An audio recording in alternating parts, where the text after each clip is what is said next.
Hello people, yes, it's your teacher here again in Salpe's kitchen.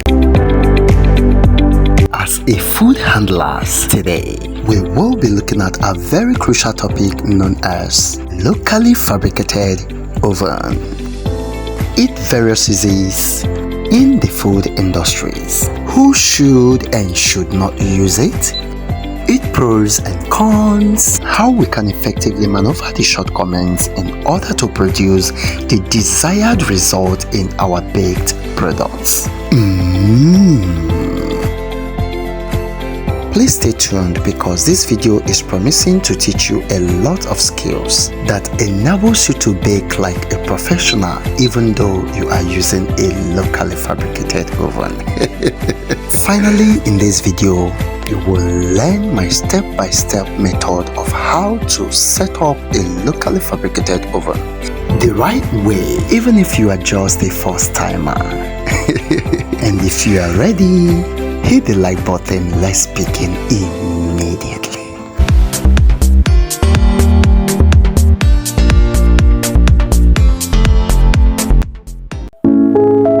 Yeah, let us begin by defining what a local oven is. A local oven is usually a one-way heat source oven, which is locally fabricated to suit our immediate baking needs using unavailable raw materials. It is usually cheap and affordable when compared with industrial oven and can serve an improviser purpose when there is a limited funds or capital. A local oven is very important as it is a complete explanation of the adage that says when the desirable is not available, then the available becomes desirable. So, instead of waiting to have everything complete before starting your own business, why not start with a locally fabricated oven and later on upgrade to your own desirable oven? Now, let us look at some of the shortcomings of the locally made oven, the effect of the shortcomings to our baked goods, and how we can effectively manage the shortcomings in order to achieve the desirable quality of our baked products. The first shortcomings we will be looking at is that a locally fabricated oven usually have one-way heat source. Yes, it usually supplies heat to your bakes from the bottom to the top, and as a result, poses some burnt after effect to your baked products, making your products to look so ugly like a burnt sacrifice, just like this one. Also, the heat generated from locally fabricated oven is usually unrefined and it's capable of destroying the entire batch of your products, beginning from the down layers of the oven to the top. Consequently, while the underneath of your bake is already burning, the top is yet undone. To manage this problem of one-way heat source and unrefined heat from your oven, number 1, do not bake at the very first layer of the oven. Instead, use that first layer to entrap excessive heat that will be supplied to the oven. And to do that, add some sand in a smaller tray, place it at the very first layer and bake along with it. This will help to refine and absorb the excessive heat that will be supplied to the oven. Secondly, always try to bake with a blue flame. Is that understood? The second shortcoming of a locally fabricated oven that we will be looking at in this video is poor heat circulation due to lack of space. Yes, most local ovens usually suffer low heat circulation due to small space.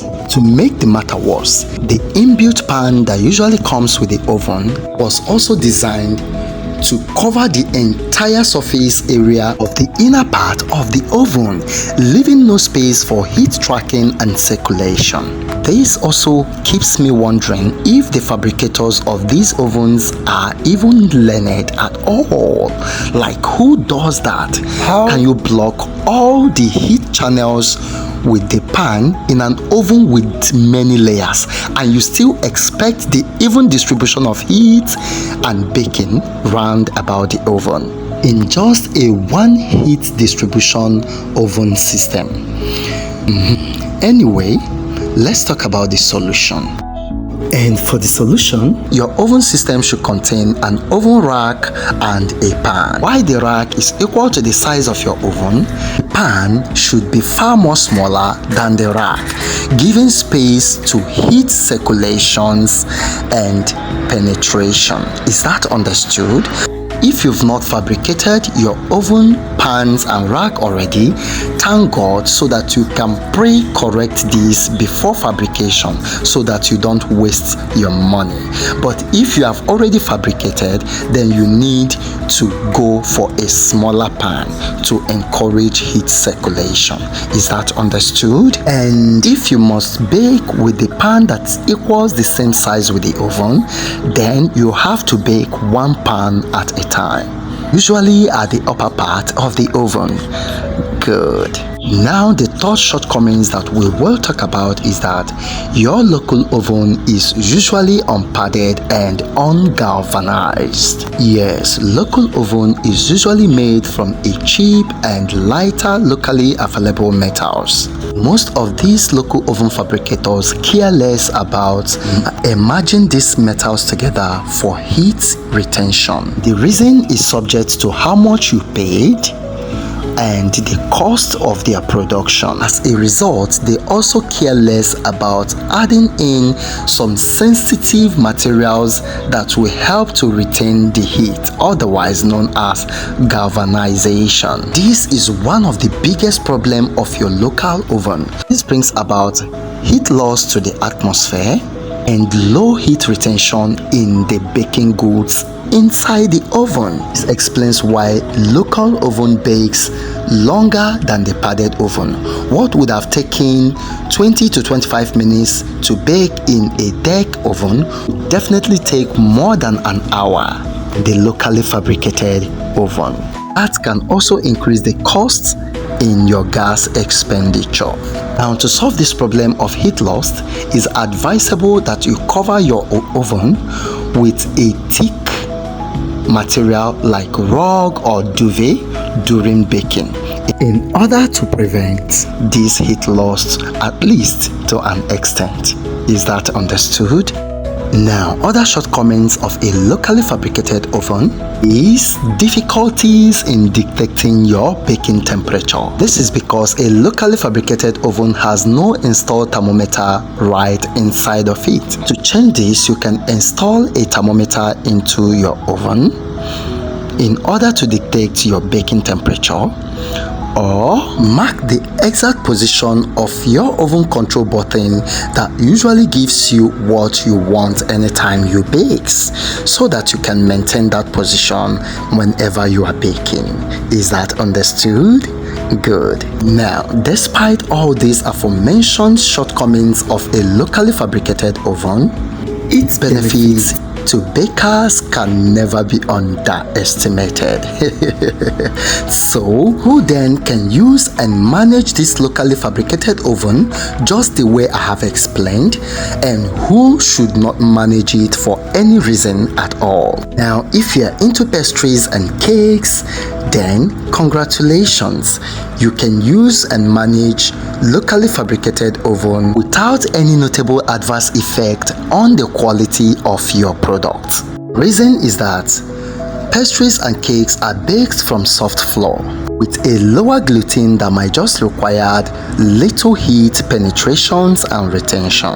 But if you are into bread, pizza, burger that is milled from the hard flour, then flee from a locally fabricated oven. it will mess both you and your product up big time, except it is not for commercialization. Finally, how do you set up a locally fabricated oven for an optimal baking experience? Now, to set up your oven for your baking experience, you will need the following materials. Number 1, a gas cylinder that is filled with gas. Number 2, locally fabricated oven with heat racks and pans. Number 3, you will be needing a regulator. Number 4 is the host. Number 5 is a heat source, usually a matches or its alternative. And finally, number 6 is your clip. Now, to set up, firstly, ring in your clip to your host and afterwards connect the host to your regulator. Then move the clip to the joint between the host and the regulator and then screw until it becomes tight with the help of a screwdriver.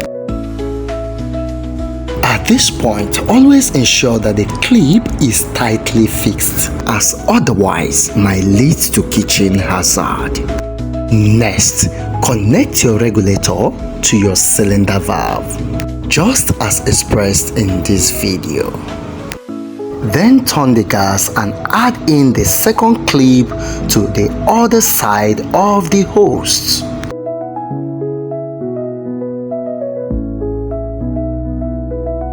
Good.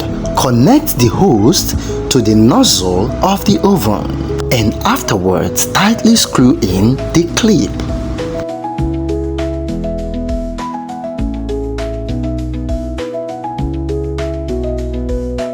Then switch on the regulator to directly supply the gas into the oven. And finally, ignite the oven with your heat source. And boom! Your oven is set to bake. Just as simple as this. Yes, I would like you to tell me right in the comment section one new thing you learned in this video. Thank you for your audience. I sincerely appreciate you for watching. Please subscribe if you've not done so, and also like this video. It encourages me to put in my best in every video I upload for you. See you in the next one. Bye bye.